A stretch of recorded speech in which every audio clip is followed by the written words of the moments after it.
Hi there. Look what Todd saw today. I have been digging through old boxes of mementos and pictures and things. It's part of a decluttering we got going on here at my house. And I came across this and it reminded me of this time, this story, and I thought I would share it. And what's happening here, this is a newspaper article that was written in the Bee-Picayune, a little local paper in Beeville, Texas. And I'd like to preface this by saying the author, the reporter that wrote this story, did not talk to me or my mom or my dad.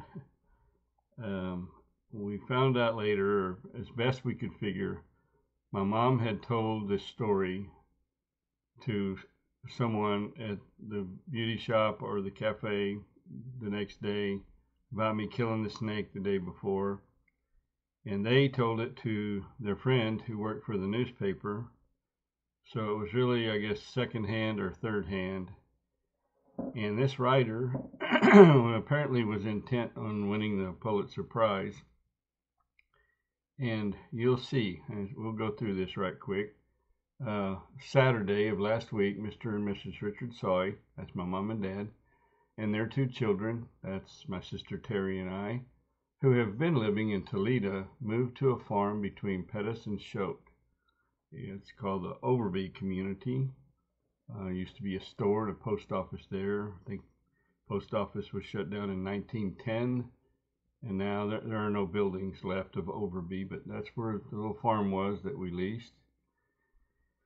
They were all excited to get out in the country. Of course, the first thing the son Todd wanted to do was to go hunting.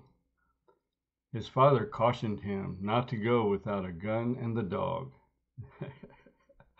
My father never said any such thing, and anybody that knows my dad would know. Anyway,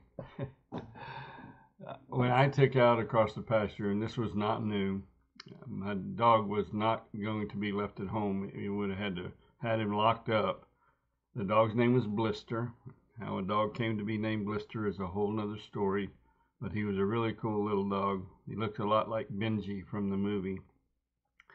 And at the time, I had a .22 rifle and a .410 shotgun, a single shot .410. And on this particular day, I had the .410 with me. It's a Harrington and Richardson single shot .410. Monday afternoon was an ideal time to go exploring, so with the dog for a companion and the gun for safety, away they went. It was great to breathe the cool fresh air and to see the fading summer flowers, to notice the leaves falling from the trees, hence the name Fall. To see the cows browsing here and there, not having any trouble finding a choice bit of grass, and to listen to the singing of the birds, when suddenly the anxious barking of the dog and the insistent rattling of a snake told him that danger was near, stopping him in his very tracks.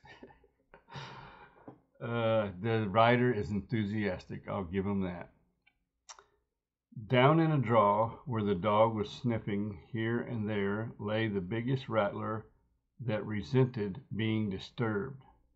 Todd immediately went to the rescue of his faithful partner, and with one shot ended the snake's career.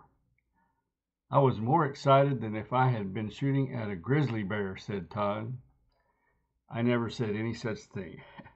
And when I saw this in the paper, when I read this, I thought, oh my God, that's so embarrassing. Other kids at school, they're going to say, you were so excited like you were shooting a grizzly bear, huh? And I'm like, how? And my parents explained to me that it's just the way it works with the newspaper or whatever, with the newscast. They embellish things, they add things in that maybe never happened just to make it a better story. That kind of ticked me off, but what ticked me off more was, and we all know, like if a story is told and retold, and then retold, passed down from one person to another, the details start changing. It's a proven fact. And she says here, she goes on to say the snake measured 63 inches in length. That's not true. The snake measured 77 inches in length. She shorted me by 14 inches. Not that it matters. This was 1971, so it's not like anybody cares. But you can see I marked on the article that we cut out and put in an envelope to save. The correct length of the snake was 77 inches and was 8 inches around. That's true. In its fattest part in the middle, it was 8 inches in diameter. It had 15 rattle intact with no button, which showed that some of them had been broken off. Also true.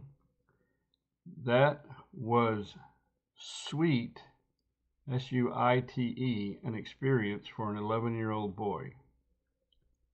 Yeah, I don't know what that even means.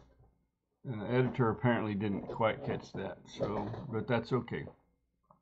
We have a feeling that the dog got an extra treat for supper and the promise that a hunt would be repeated soon.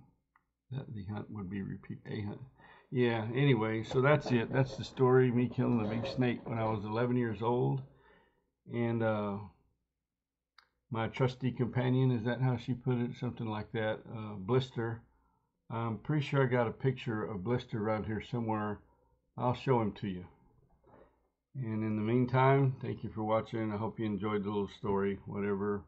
Have a great and blessed day. Adios for now.